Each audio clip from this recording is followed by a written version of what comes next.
we're in July, so we completed 6 months already, going into the second half of the year, calling it officially for us, this being our 7th meeting for the year, I guess.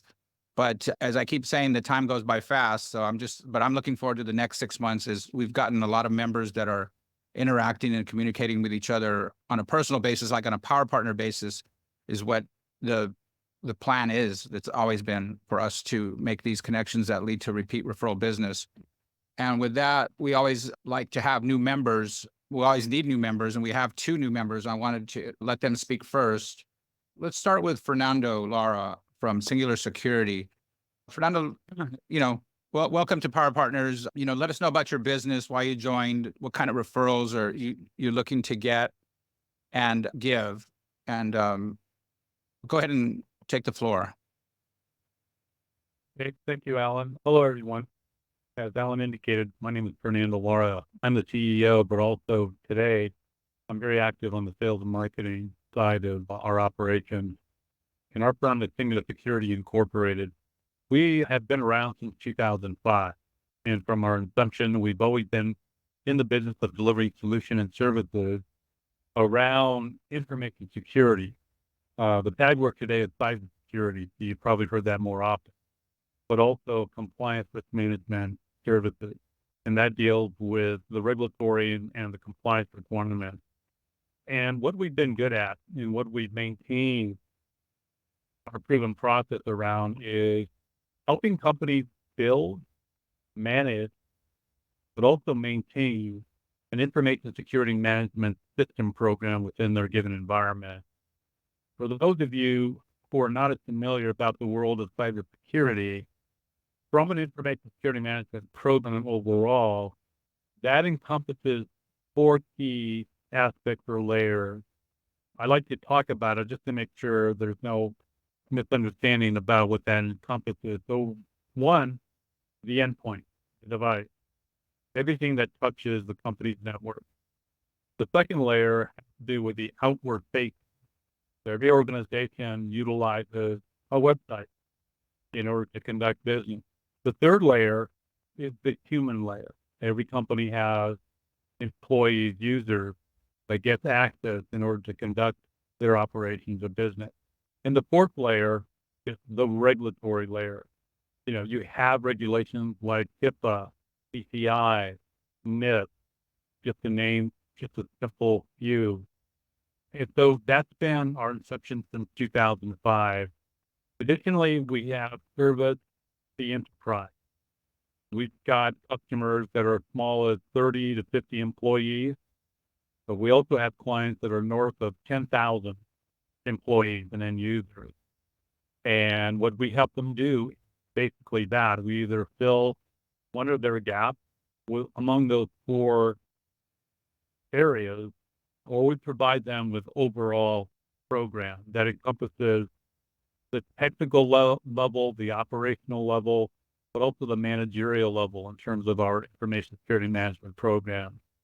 The reason I joined is over the past couple of years, we wanted to step up kind of our sales and marketing efforts, to really focus on the midstream and the smaller business environment, because we started to get more incoming calls. We started to get calls from traditional IT managed service providers. Hey, trying to help my client with this, but we're not equipped to do that. Can you help us out? And we've had calls from clients that says, I've worked with this IT person for years, but he's just not a security guy. And that's to the extent what we need. Because right now we're being audited around our HIPAA controls or something of that nature. So I met Alan at a event and we got to talking, and so led me to here. So our hope is that, we can bring value to the group, and certainly as people get more familiar with how we go about, how we service the client, that there may be opportunities to help any of your end users as well. And that's pretty much it. Hope I did a good job of providing everybody an overview. Yeah. Any questions for Fernando right now? Any size business, Fernando? I'm sorry, Jim, I didn't hear the question. Any size business? You have a minimum Great size? Great question. As I mentioned earlier, our smallest account is about 35 connected users, and they're part of the supply chain. And to make it short, federal government, particularly from the Department of Defense, is very concerned about our national position and security. So any manufacturer that does business for prime companies like Boeing, Raytheon, General Dynamics, because there are about 100 primes in the United States today, and they all do business with the Department of Defense. Well, between Lockheed and Boeing, we estimated there's some 30 to 40,000 supply chain manufacturers. So a couple of our smaller accounts are manufacturers, and they're typically smaller in footprint, even down as small as 5 people. But these people conduct business with these large primes that are now required to be certified, not just compliant or, they need to be certified with the program that the Department of Defense has initialized. So it's called CNNC, which stands for Cybersecurity Maturity Model Certification. So kind of a long way of answering your question, Jim, but I want to give you a perspective on, the size of the clients that we're dealing with. For any company that does business with the Department of Defense needs to have the certification, right? Correct. And it's extended out. For example, we contracted probably a good 6 years ago or so, people who service the healthcare environment. So, for example, think of a local like St. Joseph, Los Angeles has, Sinai, for example, I believe that's the name of the healthcare. But these healthcare systems, hospitals with beds, they have hundreds of business associates they contact with for a number of things, from healthcare information managing to Medi-Cal, Medicare information handling to accounting for billing. None of these hospital systems do that work internally. So they'll contract with third parties, and we service those third parties as well. We do service the healthcare system. We have a couple of major healthcare system providers, but it depending on, the circumstances, we can service both, but at different levels. But I wanted to make sure you understood that we're not vertically aligned. We're pretty horizontal in terms of who our customers is. So, Fernando, Kind of answer your question, Jim? Right. Fernando, All right. I had sent you some questions for a podcast so we can, get this information in a podcast format that allows us to break it down into smaller videos and promote it within the members and to our members and outside the network as well. But so we just need to schedule that time to record that interview. A couple of questions for you is like this recent AT&T breach. How would that have been in your purview at any point, like as an example of a client that got breached, and would you have been able to prevent that? Yes. However, because they're so large and there are much larger providers like ourselves, they're not as visible or we're not as visible to them. I can talk because I'm allowed to legally, although I can't do it in written form, but I give you a sample of just some of the accounts that we're contracted with. Everyone knows about Raytheon, right? Missile Systems Division. You've heard of Quest Laboratories as one of the large laboratories in the United States. And I'm sure you've heard of the Federal Board, the Federal Reserve System out of Washington, D.C. These are examples of some of the clients we've had, currently and in the past. In terms of what we're delivering, varies. Now, to that extent, I would tell you that what we're doing today is we're holding webinars in very specific areas. For example, we're planning to do a webinar for the tribal community, which consists of all the casinos in the state of California, and there's a bunch of them. But the way we do this is, what I'll do is I'll come on, because they don't like it self. They want it based on information, good sense of, or a good source of education. but also being able to highlight areas of risk. And so I'll spend about 10 minutes on what it is and what's involved in building a good, sound information security management program within your environment. But this time, we're going to highlight the challenges and the issues around ransomware prevention. It continues to be a big issue. It continues to be a hindering issue. It's a known fact that certain aspects of the market have not been able to add prevention. So we're rolling out a technology designed to really stop or truly prevent ransomware. But that's the kind of showcasing we do. And not to get off the subject, Alan, but that's kind of where I see maybe bringing value to this group, is to get educated everybody about new emerging or next generation, what can be delivered today, to keep people abreast of what's going on in terms of technology for prevention of some of these harmful data breaches that occur, like the case with AT&T. That was a very well constructed and a very tactical attack. In fact, it really does give more visibility how dangerous the dark web is.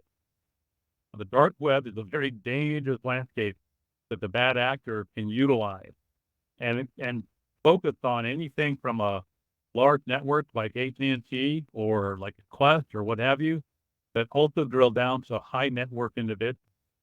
So that's how it's utilized. So people need to have a good posture in place to avoid almost the inevitable.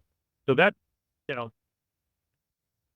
area for what we can do, but AT&T, they really don't know it. So, Right. but I'm sure they have people on board right now to address. Right. Well, okay, let's go ahead and move on to let me let Charles in. Another newest member, Jack Senske. Jack joined us just recently. I've known Jack for several years in the past, but like I haven't seen Jack in several years from the past. So how you been, Jack? Can you update us on Churchill and let us know what you're up to?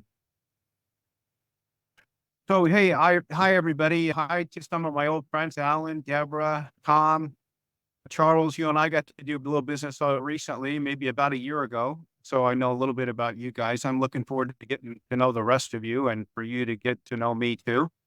I do mortgages. I've been doing mortgages for maybe closer to 50 years than 40 years now. I lose track of time on purpose of that. I don't really want to keep track of that. It's just been a long time. And the market that we're in now is different than I've experienced in that time. And I've experienced a lot of different markets. But what I do is generally, to cut it down to it, is I do mortgages. I do real estate loans. I do them for people that are buying a primary residence. I do them for people that are buying investment property. Up until a couple of years ago, we were refinancing a lot of people's property too, but not so much anymore. I've done a lot of multifamily loans in the past, commercial loans in the past, but really the way I'm set up now is I'm not a broker so much anymore. I'm a retail employee. I'm a branch manager basically, and I work for Churchill Mortgage. And Churchill Mortgage is a Tennessee-based mortgage banking company. They've been around for about 32 years now. The reason I joined them a couple of years ago is because our industry is kind of imploding. The company I was working at kind of got a little top heavy and imploded, but Churchill is good. It's 100% employee owned company, debt free, medium size. So it's pretty solid base. We can go loan in 50 states. I'm licensed in California, Nevada, Arizona, Colorado, and Michigan, but we can refer loans to other loan officers in Churchill to those other states. And basically, I just help people get their finances in order, get their mortgage package together, and get their financing ready to go, hopefully much before they're actually shopping or into contract on a property. We like to get our homework done ahead of time, so we hand.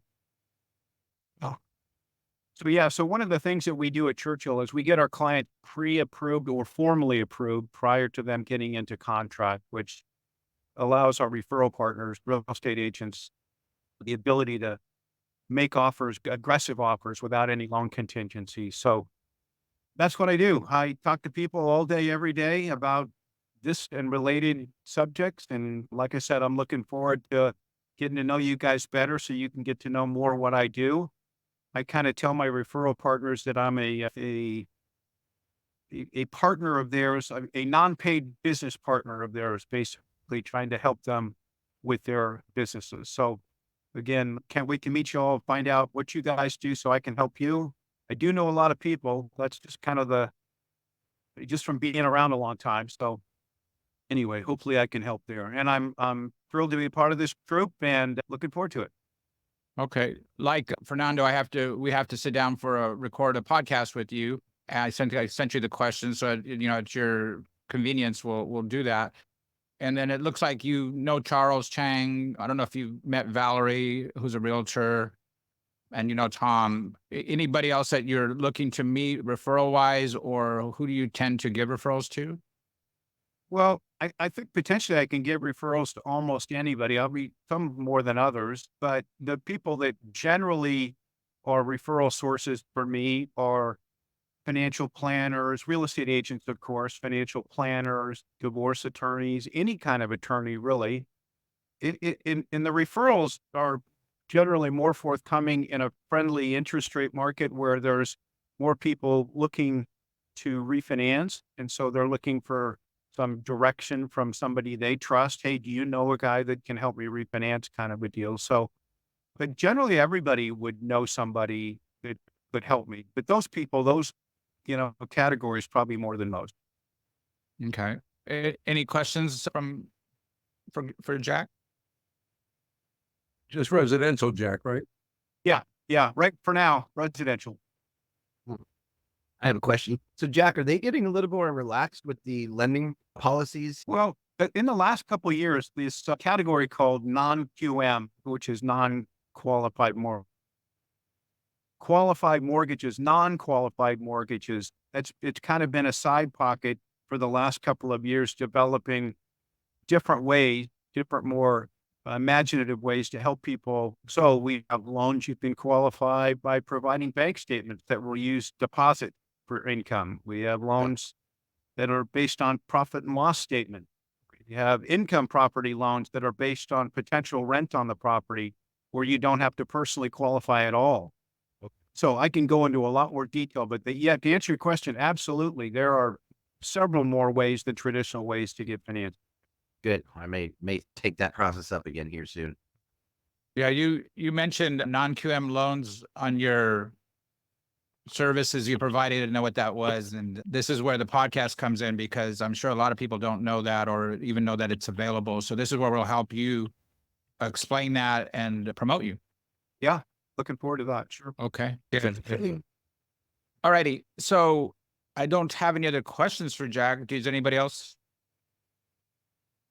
I was just you mentioned divorce attorneys. Ann Oakleaf's a divorce attorney here. We have a number of attorneys in the network and real estate people. So hopefully there's some built-in leads for you already, Jack. Yeah. We'll work on that. Let's see here. Any, I'd like to thank Tom for referring Jack. Any comments there, Tom?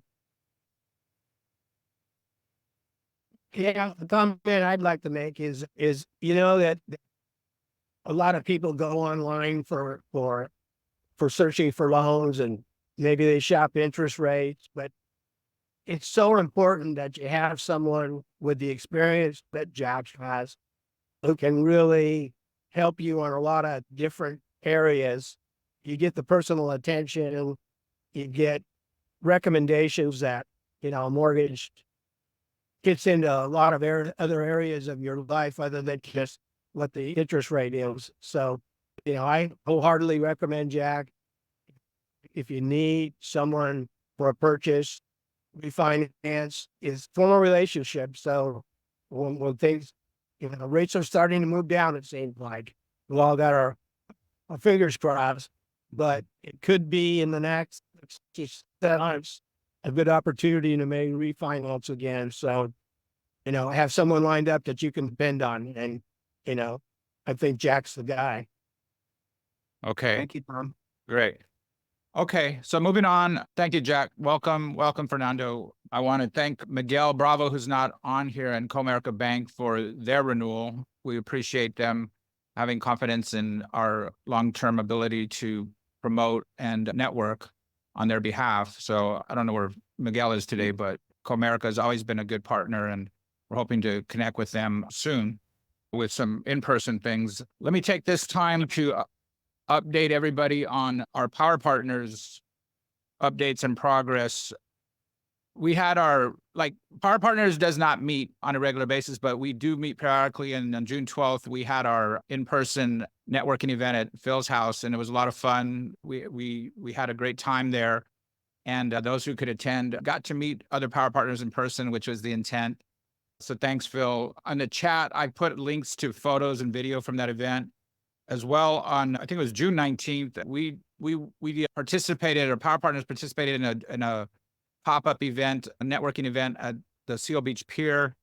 The cost of that tent included a chamber membership, so Power Partners is also now a Seal Beach Chamber member. The president, who's a commercial or kind of insurance broker, he's supposed to be on this call today, but I guess he couldn't make it.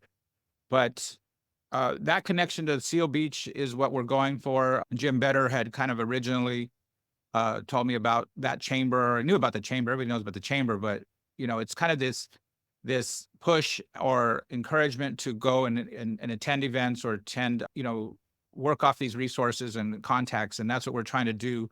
And what we did, or at least starting to do with Seal Beach Chamber, to promote our members. Once again, in the chat, there's a link to pictures and video of our time there. It was a lot of fun. We kind of did it for the fun of it, and it's very productive though.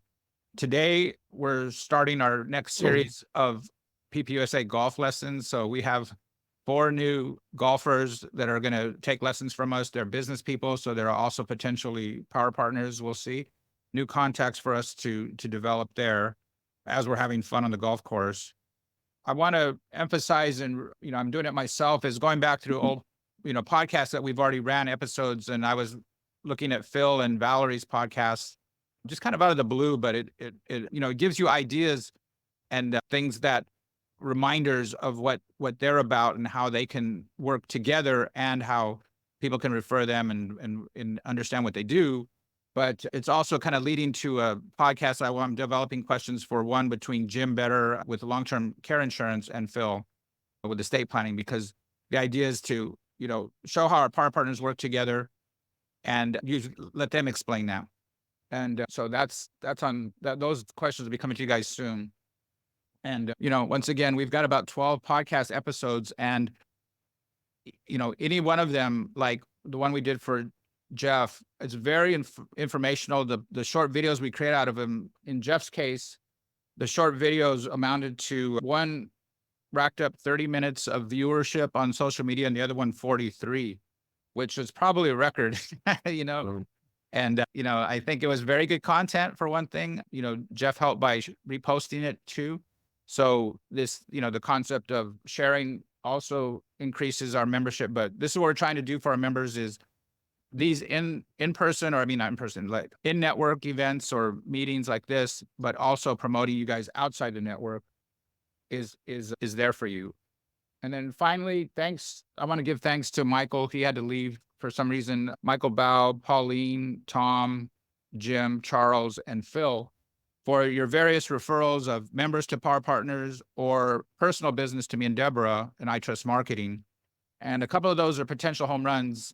The one we're working with Phil, the lead that Michael gave us with the Rancho Los Alamitos is a potential home run. So we're hoping that everybody is able to get leads from each other. And, if they're developing for you, let us know and let's shout it out.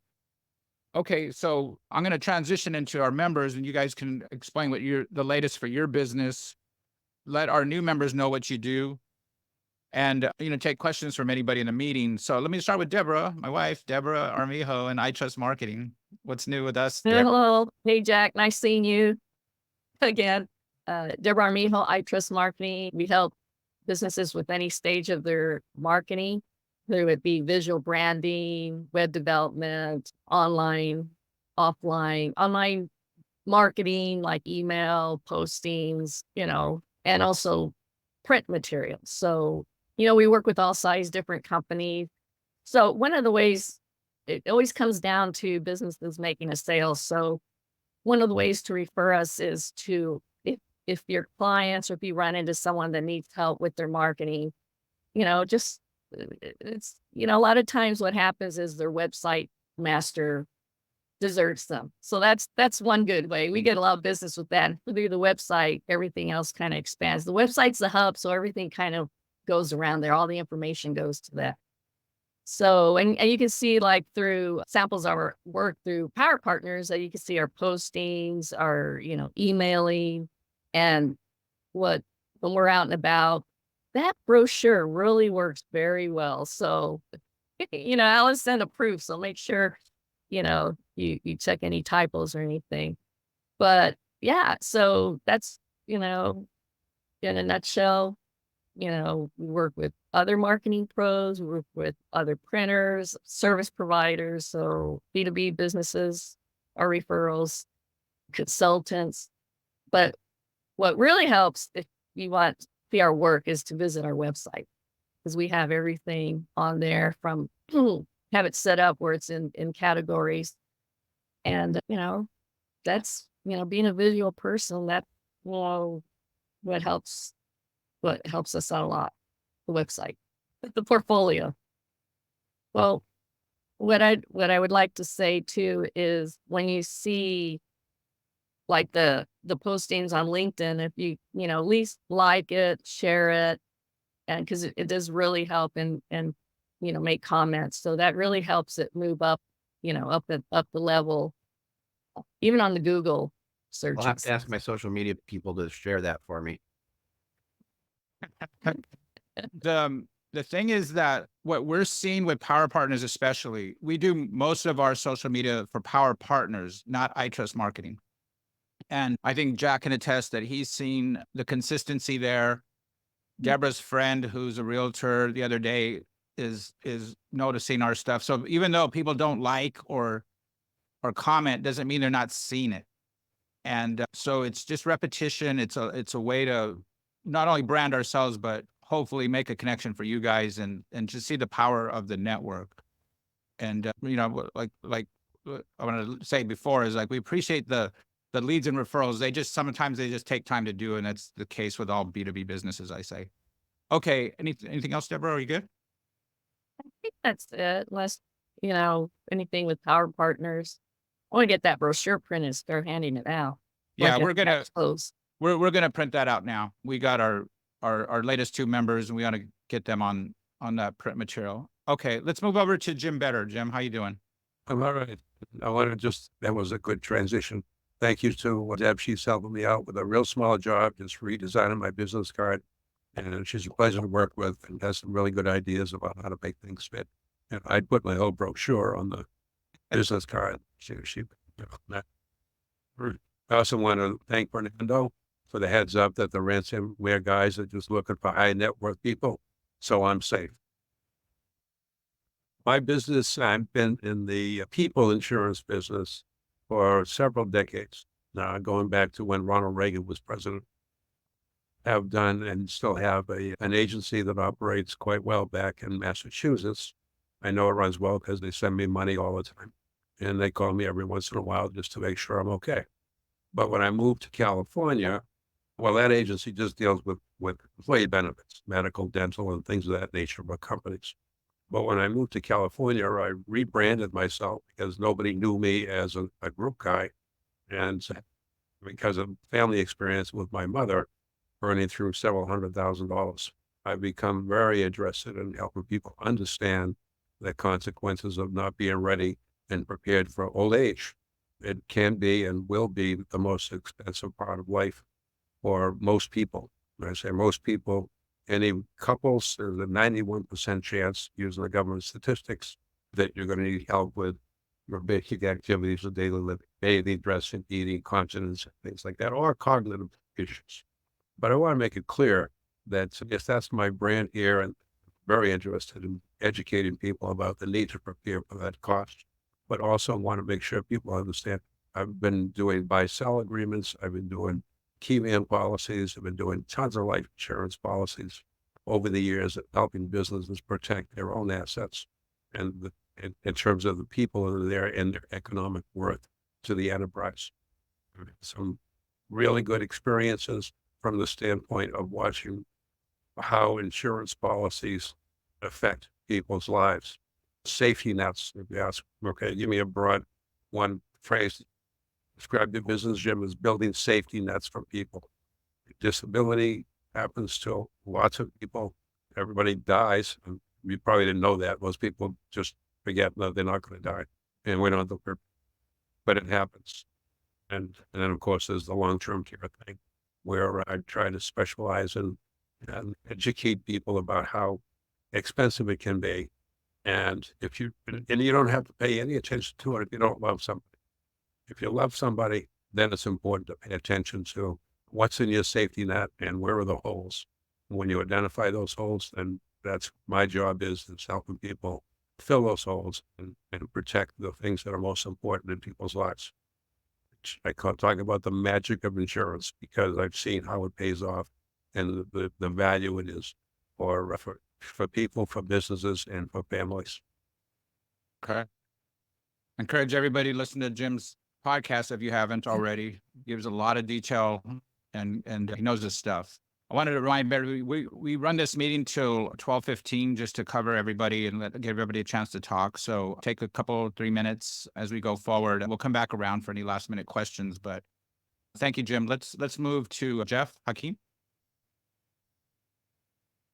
Good morning.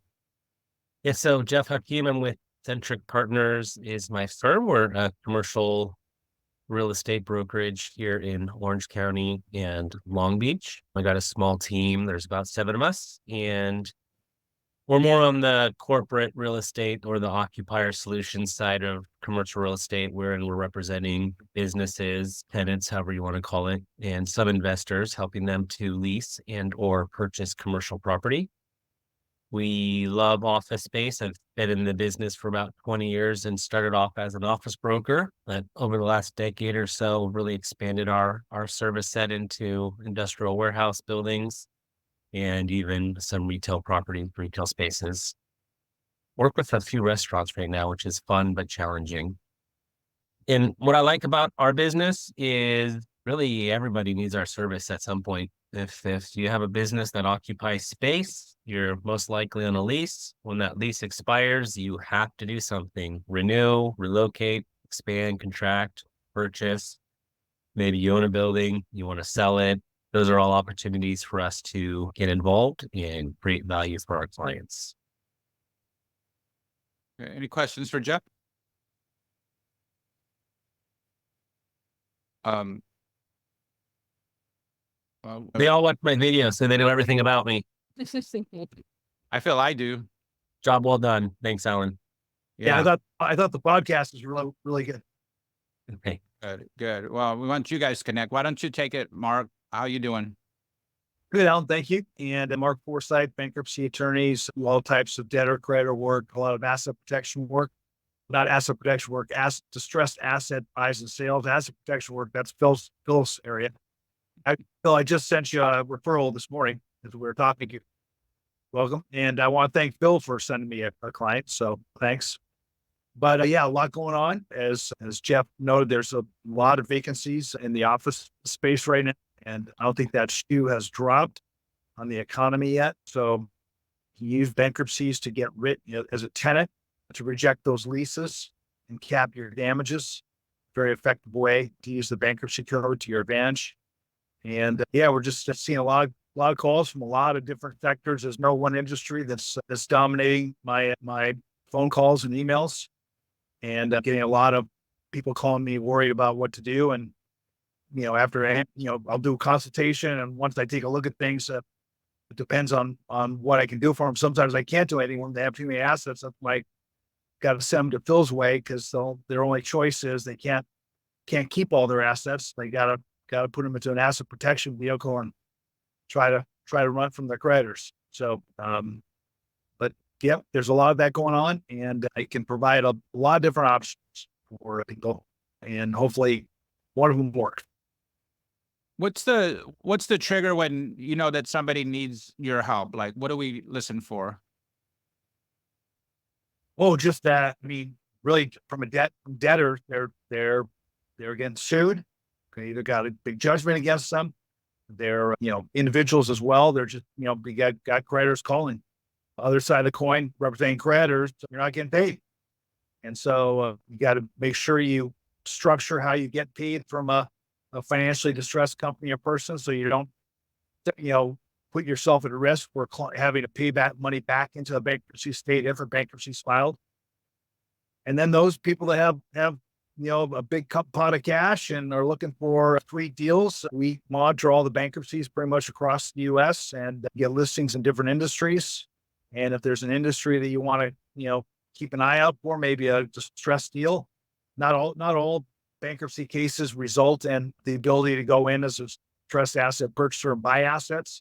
Some yes, some no. But so we do a lot. How do we get on your list of distressed asset sales?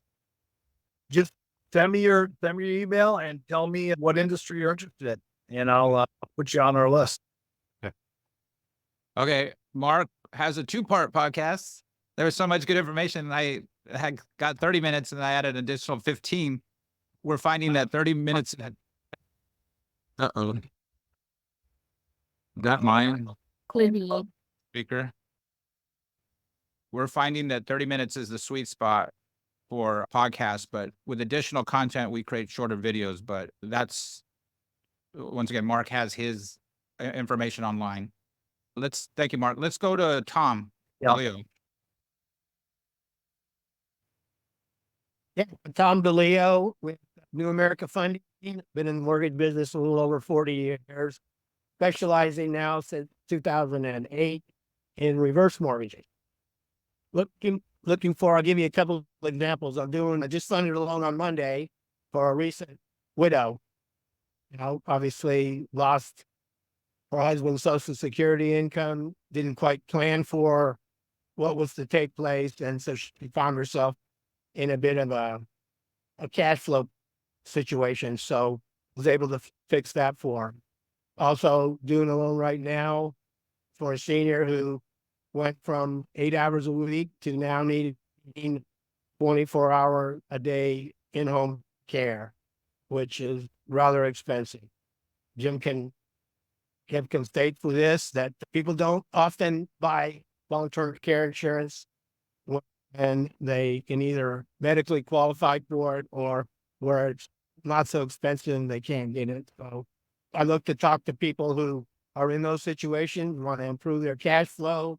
I'm also doing a loan for a lady who wants to build an ADU in the back of her home. So I will be doing ADU financing for her.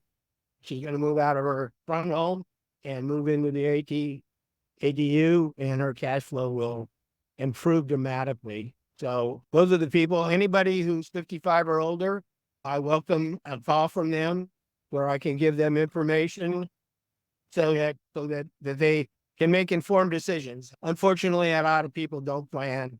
Emergencies happen, and it's a sudden scramble. So that's what an introduction will be helpful. Any questions for Tom? Tom also has a podcast, very informative. I can say I didn't know anything about reverse mortgages until I sat with him and talked to him. And he's also been a resource for questions, right, Tom? So Absolutely. education. Yeah, always available. Great. Thank you, Tom. Let's go to Ann Oakleaf. How you doing, Ann? I'm doing well. How are Welcome. you? Good. Good to see you. Thought I had myself muted for a moment. Okay, so I am a family law attorney, and I practice in Orange County and Los Angeles County. I do everything from divorce to prenuptial and postnuptial agreements, custody issues, and support. A lot of these cases will come up where your divorce is finished and then some years later something happened that you might go back in for a change of child support or a change of spousal support. The biggest part of what I do, I don't know. So there's so many different aspects, but I think the one that comes into play here is having the division of assets, and in a divorce, especially a large financial divorce where people are perhaps selling a home, perhaps they have a business they need to have value. So a whole refinancing, all of those things. And so the people that I think I can refer to are mortgage brokers and forensic accountants are professionals that I use a lot also. And I was just thinking of it as I was listening, the tax, just a tax person after I have drafted a judgment of division of property. I think those are really helpful for the client and for me. I mean, I would tell the client, I've made these changes in your property, but I am not a tax specialist. And you should go and talk to someone else and make sure that these changes do not affect you negatively in an area that I'm not aware of. So that's what I do. Oh, I had a lovely meeting with Jim Better that I enjoyed very much, and it's nice to get to know everyone or people on a person-to-person level. So I appreciate that, Jim. My pleasure. Any questions for Anne?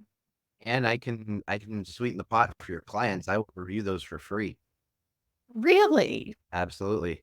Oh, it was just listening to you that made me think of this, that I always tell them, but I don't think a lot of times people don't follow through. I'm sure. Yeah. But yeah, absolutely. Give them my contact information and I'll be happy to review it for free. It won't take me more than 5 to 10 minutes. And, at least most of the time they're going to need an estate plan, or maybe they need their taxes done or whatever the case may be. And I can help them out and charge them there if I need to. Wonderful. Thank you. I won't forget that. Good. And for everybody's reminder and our new members, our website at PPUSA, powerpartners.us, the partner list is there. Everybody's contact information is readily available. The brochure, I hope you keep it on your desk. We'll send you an updated one, but we have ways to reach out to each other. And I would like to sit down with you at some point. I know we just need to meet in person. I know we have met in person just briefly, but we need to talk on a more serious level. I'm trying to get this relationship going with all our members. The podcast is the easiest way to learn, so that I can provide these leads that I can do. But as you can see, a meeting like this is providing connections in itself. And before I go to Phil, which is a great follow-up to Anne, is I'm always recruiting new members. We have a private investigator who's interested. When you said forensic accounting, Anne, it reminded me of her. Pauline had referred somebody, but and a promotional items person is what we're looking. Do you see those as needs in your business for yourself or your clients, where I can use that as a selling tool for a private investigator or promotional items? Does anybody have any comments on those two categories that I'm trying to bring in? Well, definitely, I'm definitely a private investor for sure. Okay. I don't typically use private investigators, but if you got somebody that has good prices for promotional items, I'd definitely be interested in that. Okay. Yeah. We want to market ourselves as having built-in leads, and I kind of just need to know what people need in terms of different things that we don't already provide. So let's go. Thank you, Anne. Let's go to. I was going to say, I do use private investigators, not often, but it's nice to know somebody you can count on. Perfect. She seems excited to join us. She just couldn't. She needs another month because she's on a big case right now. It's taking all her time, but I look forward to having her on board. She sounds very interesting. Okay, Phil, what's up? Yeah. So to follow up with what I said for Anne, I don't know if all of you guys know, we'll review trust, estate plans, tax returns. We'll review all of that for free, especially with estate plans. Unfortunately, I hate to say it, but I feel like estate planning is where bad lawyers go to finish out their career, because all they have to do is pay for some software, sit with the client, input data into the software, and the software spits everything out. And it's really no better than the client going to LegalZoom and doing it on their own. And so most of the trusts and estate plans that I see are garbage. I've seen ones that are actually worse than them not having an estate plan. So I'm always happy to review those for free. So everybody keep that in mind. Yeah, I call myself a wealth and legacy attorney. We do everything to help people protect their wealth and from, creditors, predators, and the IRS, and then pass it on to the next generation. So estate planning, wills and trusts, power of attorneys, healthcare directives, nomination of guardians. We do asset protection, both onshore and offshore. We have some trustees in the Cook Islands. We do taxes. We do tax planning for avoiding capital gains tax on the sale of, real estate stocks, businesses, you name it. We help people reduce their income taxes. We help people avoid estate taxes. And then we also prepare tax returns. We do every kind of tax return imaginable. We do over 1,000 tax returns a year. And business, we help people start and exit their business. How do you want to set your business up for tax purposes and asset protection purposes? How do you want to exit your business? Do you want to retire? Do you want to sell it? Do you want to pass it on to the next generation? And if you want to sell it, how can you get the most value for the sale of your business while paying the least amount of taxes? We do all of that. And then finally, if anybody dies, we deal with probate and trust administration, but only if none of the family's fighting. We don't do litigation. So if you know anybody that dies and the family's getting along, we can absolutely help them. Big push right now is, the election is going to throw a wrench into everything this year, but unless the president, Senate, and House all become the same political party in this election, then next year the estate tax exemption is going to cut in half. And right now the exemption is 13.6 million a person. It's probably going to go down to 6.5 to 7 million. And that is a big part of people in Orange County. I have a lot of clients in that $6 to $10 million window, and that's going to affect them. So we're trying to get planning done now in case that happens. And the reason we're trying to get it done now is because if the three parties align and the three branches align and it becomes the same Democratic Party, then the exemption is likely to go down even more. And if they do that anytime next year, it'll be retroactive to January 1st, meaning that planning has to be in place before December 31st of this year. And if we wait until the results of the election in November, that's not going to be enough time to get everything done. So it really needs to be started now so that it's ready to, just sign on the dotted line if the election goes the way you do or don't want it to. We have 6 minutes. Any questions for Phil? I wanted to. Bill, I sent you an email, but I just thought, look, the group note. If I get clients sometimes come in when they had debt problems, and then ends up one of their biggest debt problems is taxes, which are extremely difficult to discharge through taxes. You do negotiations with the IRS on offers compromises? I can. I don't typically do that, but I can. Okay. Yeah. Most of my clients are doing pretty well for themselves and don't get into that jam, but I do have a few. Absolutely. Okay. So, and there's some regulations that both Fernando's aware of and Phil, that I'll be in touch with you guys about that, related to taxes or related to LC reporting, right, Phil? Just to promote that you guys are the experts on this and can help. So, but I don't want to get into that right now, but just it's on my radar. Thank you, Phil. I'll be in touch. Tom, quick question for Phil. I know you've got a new company and been trying to integrate that into your business. I've been trying to get a hold and maybe meet with you personally. Are you starting to slow down a little bit? Do you have a little time? I think so. The biggest problem is actually I moved my Tustin office to Santa Ana thanks to the amazing Mr. Hakim over there. I found me a great office space. And so that's consumed a lot of my time lately. But yeah, I think I'm slowing down. Reach out to Itzel, my scheduling assistant, and she should be able to find a time. It looks like I got some openings next week. Great. Look forward to it. Thank you. Yep. Okay. And before we move on to Charles, I just wanted to mention that Phil's Phil doesn't have a standalone podcast. We have a lot of video on him, and we're going to be doing some social media marketing for him, but he is full and chock full of gems of material. So we have a ton of material to work with you, Phil. Just letting you know that we're lining that up, and it's all going to be good. So Charles, thanks for coming on board.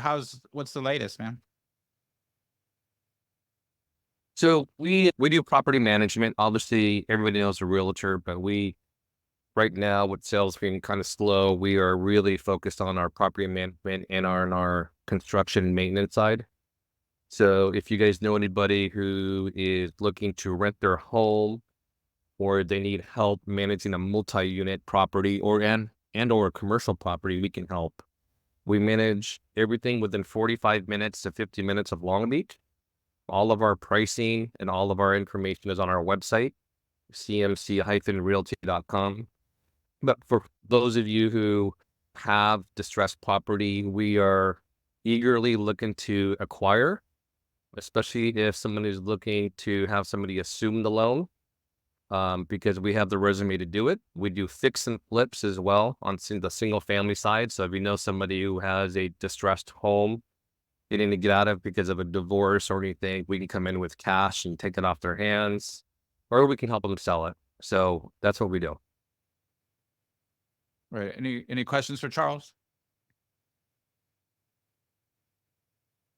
Charles has a very informational podcast. It was a great interview.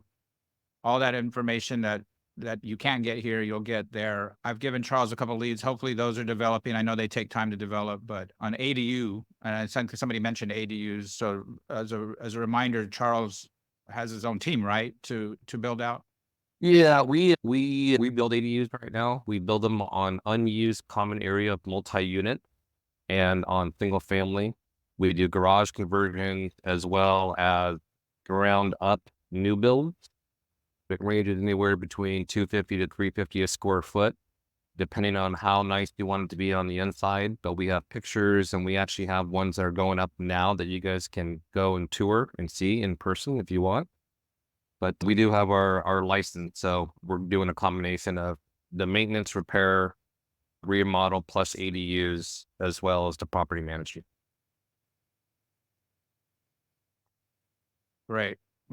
Well, we'll end it here. I want to thank again Fernando and Jack for joining us. We'll look forward to next month's meeting. And any other minute comments? Yeah, I have a question for Jack. Jack, if we build the 2 ADUs on a 4-plex, is it now a 6-plex, or is it a 4-plex with 2 ADUs? And if it is a 4-plex with 2 ADUs, can we still get residential financing for that? Or do we have to go to commercial? My first blush answer is a fourplex with ADUs on it. Will they have separate addresses?